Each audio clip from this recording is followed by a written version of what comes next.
क्या आपने कभी सोचा है कि सिर्फ 150 शब्दों का एक पन्ना जो हम अक्सर एनसीईआरटी की किताबों के पहले पन्ने पर देखते हैं, वो असल में पूरे देश के सपनों, आदर्शों और भविष्य का नक्शा कैसे हो सकता है? आज हम उसी पन्ने की कहानी में उतरेंगे, जो सिर्फ एक परिचय नहीं बल्कि हमारे संविधान का पहचान पत्र है। क्वेश्चन फैक्ट्री में आपका स्वागत है। आपको इसका पीडीएफ चाहिए या ग्रुप का लिंक डिस्क्रिप्शन में दिया हुआ है। आज हम भारतीय संविधान के प्रस्तावना यानी प्रीएम्बल के परतों को खोलेंगे, और ये सिर्फ एक विश्लेषण नहीं होगा, ये एक कहानी है कि कैसे कुछ महान आदर्शों को शब्दों में पिरोया गया और फिर उन शब्दों की ताकत को बचाने के लिए अदालतों में कैसी जबरदस्त लड़ाइयां लड़ी गईं। बिल्कुल, और इस कहानी की शुरुआत होती है एक सपने से। वो सपना जो पंडित जवाहरलाल नेहरू ने 13 दिसंबर 1946 को संविधान सभा के सामने रखा था। उद्देश्य प्रस्ताव है ना? हाँ, ऑब्जेक्टिव रेजोल्यूशन। असल में वही प्रस्ताव थोड़ा बदलकर हमारी प्रस्तावना बना। ये एक तरह से संविधान की इमारत की नींव का पहला पत्थर था, जो बता रहा था कि हम ये इमारत क्यों बना रहे हैं। और ये दिलचस्प है कि ये आइडिया पूरी तरह से हमारा अपना नहीं था। मैंने पढ़ा है कि प्रस्तावना रखने का जो विचार है वो हमने अमेरिका के संविधान से लिया। सही, वो ऐसा करने वाले पहले देश थे। लेकिन हमारी प्रस्तावना की जो भाषा है, जो स्टाइल है, वो ऑस्ट्रेलिया के संविधान से प्रभावित है।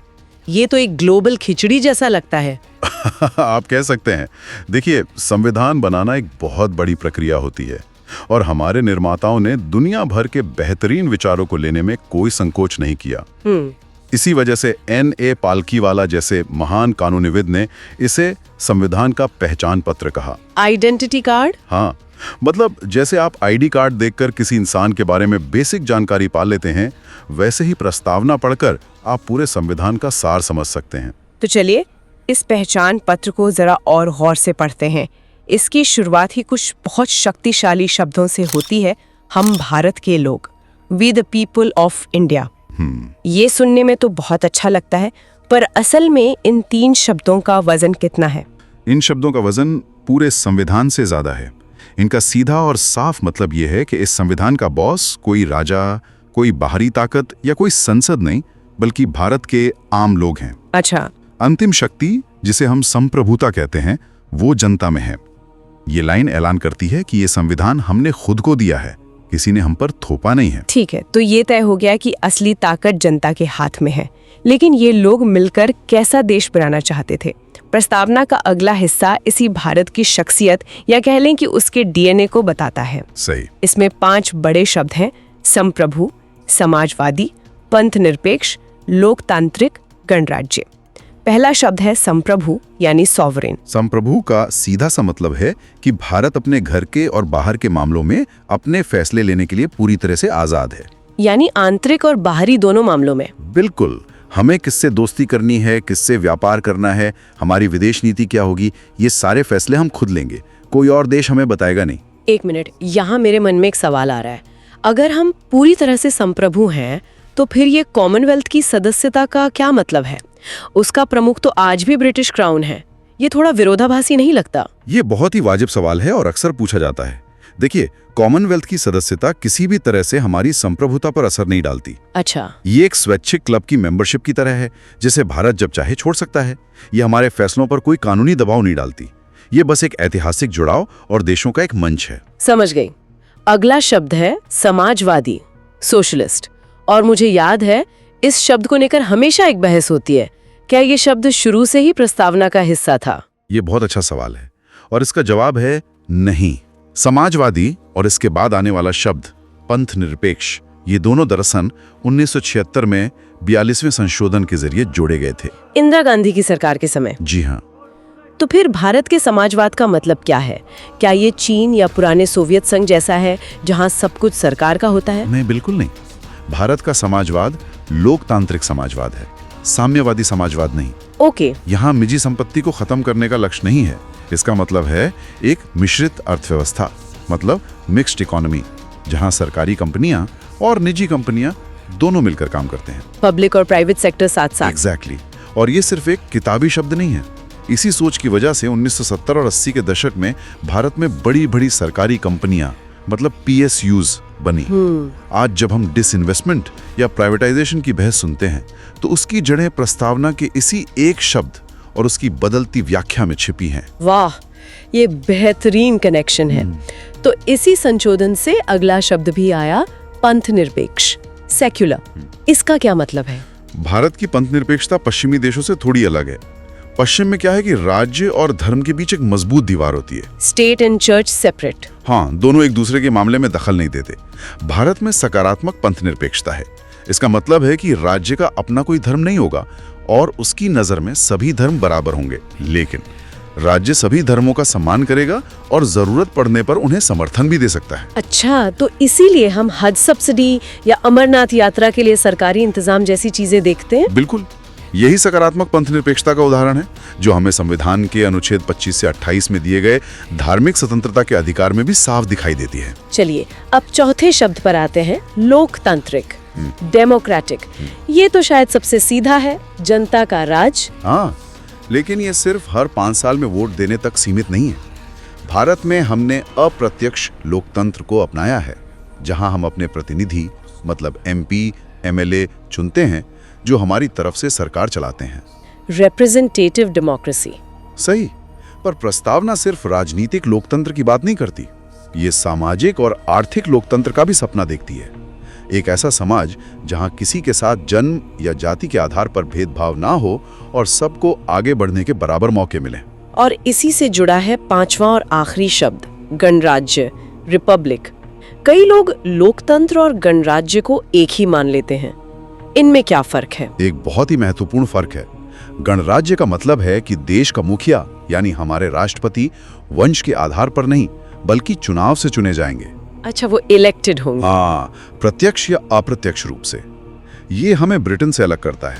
ब्रिटेन एक लोकतंत्र तो है पर गणराज्य नहीं है, क्योंकि वहां राष्ट्र का प्रमुख राजा या रानी होते हैं जो वंशानुगत पद पर हैं। सही। भारत में कोई भी योग्य नागरिक देश के सर्वोच्च पद तक पहुंच सकता है, किसी शाही परिवार से होना जरूरी नहीं। तो ये है भारत का DNA, एक संप्रभु, समाजवादी, पंथ निरपेक्ष, लोकतांत्रिक गणराज्य। अब सवाल ये है कि इस तरह का देश अपने नागरिकों को देना क्या चाहता है, इसके लक्ष्य क्या हैं? यहीं पर प्रस्तावना का तीसरा हिस्सा आता है, संविधान के उद्देश्य। और इसमें सबसे पहला और सबसे बड़ा उद्देश्य है न्याय, जस्टिस। प्रस्तावना 3 तरह के न्याय का वादा करती है, सामाजिक, आर्थिक और राजनैतिक। सामाजिक न्याय यानी जाति, धर्म, लिंग के आधार पर कोई भेदभाव नहीं। आर्थिक न्याय यानी अमीरी गरीबी के आधार पर किसी के अवसर कम ना हो।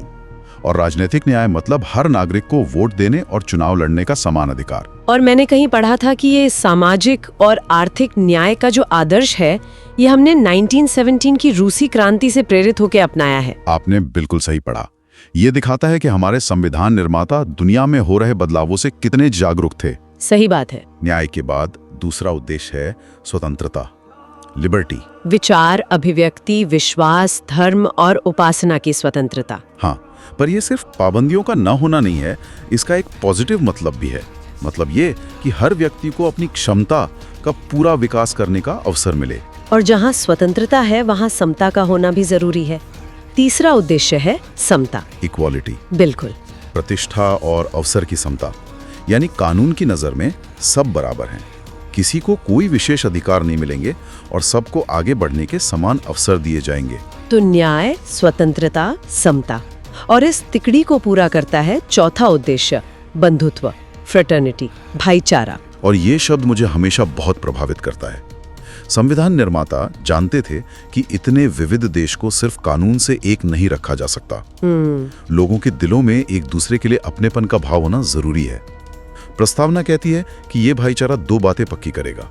पहली, व्यक्ति की गरिमा, और दूसरी, देश की एकता और अखंडता। अखंडता, इंटेग्रिटी, ये शब्द भी बाद में जोड़ा गया था, है ना, उसी 42वें संशोधन में। जी हाँ, समाजवादी और पंथ निरपेक्ष के साथ। और ये जानना भी दिलचस्प है कि स्वतंत्रता, समता और बंधुत्व के ये महान आदर्श हमने फ्रांसीसी क्रांति जो 1789 में हुई थी वहां से लिए हैं। अच्छा, फ्रेंच रेवोल्यूशन से।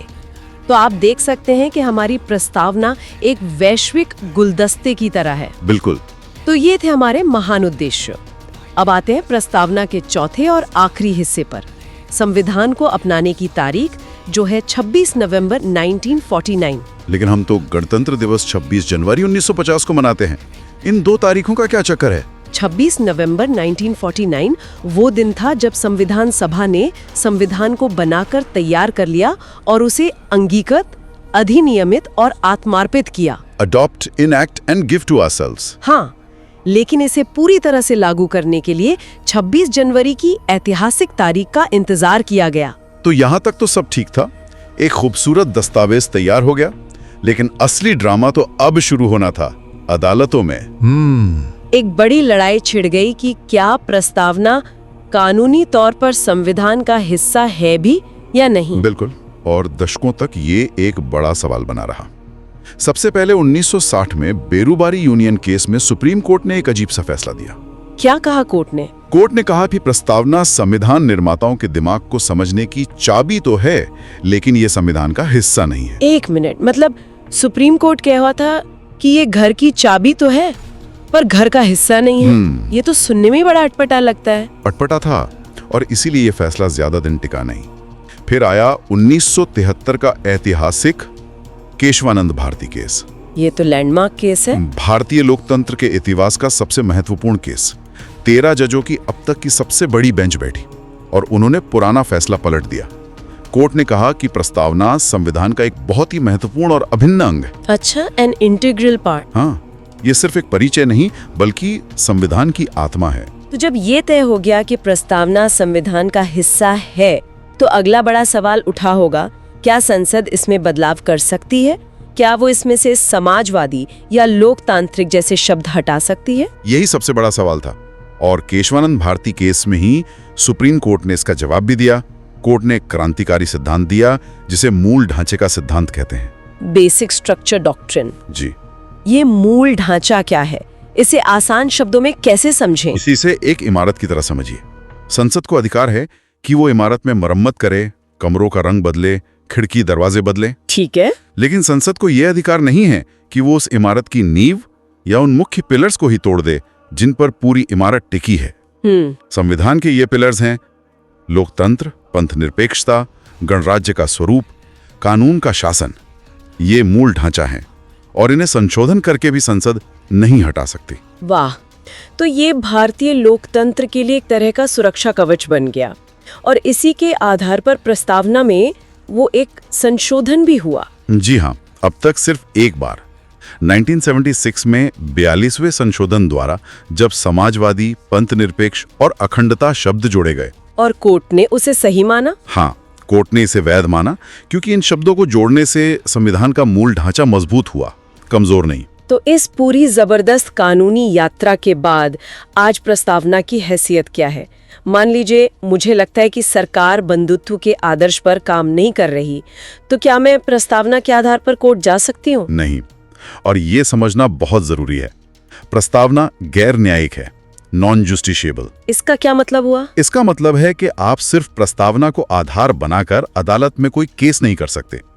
ये ना तो सरकार को कोई अतिरिक्त शक्ति देती है और ना ही उसकी शक्ति पर कोई कानूनी रोक लगाती है।